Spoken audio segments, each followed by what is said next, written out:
नमस्कार। आज तारीख है 15 अगस्त 1947 और आज दुनिया के नक्शे पर जन्म लिया है एक नए देश ने जिसका नाम है भारत। ब्रिटिश साम्राज्य से एक लंबी लड़ाई के बाद इंडिया आज आजादी का ये जश्न मना रहा है। लेकिन इस जश्न के साथ हैं बहुत सारे चैलेंजेस जो दिए हुए हैं आपकी पॉलिटिकल साइंस की बुक में पहले चैप्टर में, जिसका नाम है चैलेंजेस ऑफ नेशन बिल्डिंग।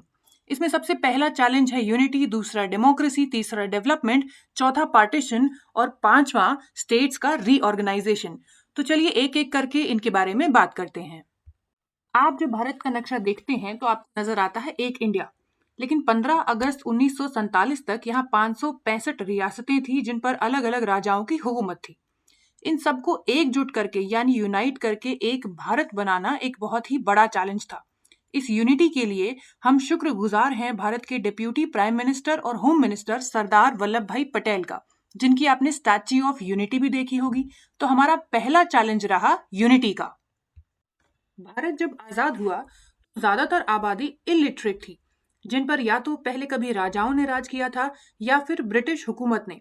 अब उन लोगों को ये समझाना कि कोई ताजपोशी नहीं होगी बल्कि एक कुर्सी देश पर राज करेगी और उस कुर्सी पर कौन बैठेगा ये फैसला आपको यानी जनता को करना है, ये लोगों को समझाना भी एक दूसरा बड़ा चैलेंज था।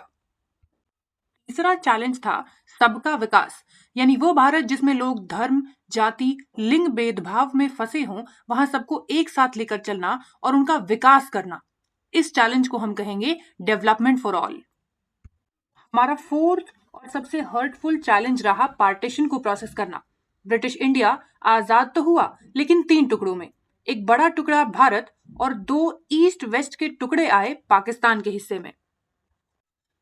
पार्टीशन बेस्ड था एक आइडिया पर जिसको हम टू नेशन थ्योरी के नाम से जानते हैं। ये मोहम्मद अली जिन्ना और उनकी पार्टी मुस्लिम लीग की देन था। उनका मानना था दो बड़े धर्म भारत में एकजुट नहीं रह पाएंगे, तो इस्लाम धर्म यानी मुसलमानों के लिए एक अलग देश बनाया जाए जिसका नाम होगा पाकिस्तान। काफी वाद विवाद के बाद जब इस बात पर अमल करने की बारी आई तो भारत के वो दो हिस्से जहां मुसलमान आबादी बहुत ज्यादा थी बंटवारे के लिए चुने गए, यानी पंजाब और बंगाल। अब हमारे पहले चैलेंज पर वापस आते हैं। देखिए, जब ब्रिटिश भारत आए तो यहाँ किंगडम्स यानी रियासतें हुआ करती थी। तो जब ब्रिटिश उनको अपने कब्जे में लेते तो उनसे पैरामाउंसी साइन करवाते। अब जब वो जा रहे थे तो वो पैरामाउंसी लैप्स हो रही थी, यानी रियासतें अपनी किस्मत खुद लिखें कि वे भारत में मिले, पाकिस्तान के साथ हो जाएं या पहले की तरह आजाद हो जाएं। तो ऐसे तीन प्रिंसली स्टेट्स जिन्होंने अपनी किस्मत की कलम उठाई वो थे हैदराबाद, मणिपुर और कश्मीर।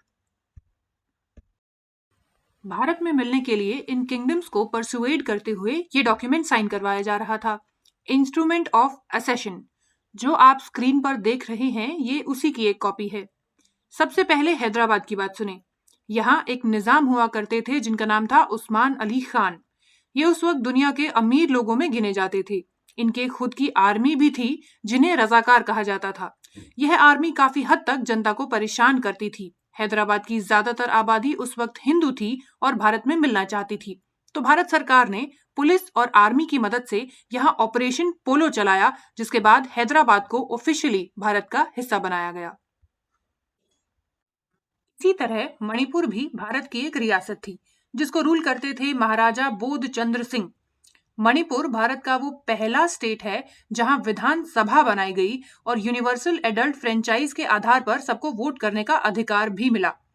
अब लेजिस्लेटिव असेंबली यानी विधानसभा बन गई तो मणिपुर हो गया एक कॉन्स्टिट्यूशनल मोनार्की यानी नाम का राजा। पर भारत सरकार इस राजा को मनाने में कामयाब रहती है और 1949 में इंस्ट्रूमेंट ऑफ असेशन पर महाराजा बोधचंद्र सिंह अपना दस्तखत कर देते हैं। इस बात के लिए आज तक डिबेट की जाती है कि यह अधिकार लेजिस्लेटिव असेंबली का था। इसी श्रेणी में आगे कहानी है कश्मीर की, जहां राजा हरि सिंह थे और वो कश्मीर को आजाद रखना चाहते थे। भारत पाकिस्तान की कई कोशिशों के बाद जब वे नहीं माने तो कश्मीर पर एक हमला हुआ और इस हमले के पीछे पाकिस्तान का हाथ बताया जाता है। इस दौरान राजा हरि सिंह ने भारत से मदद की गुहार लगाई तो उन्हें जवाब मिला इंस्ट्रूमेंट ऑफ असेशन पर वे साइन कर दें।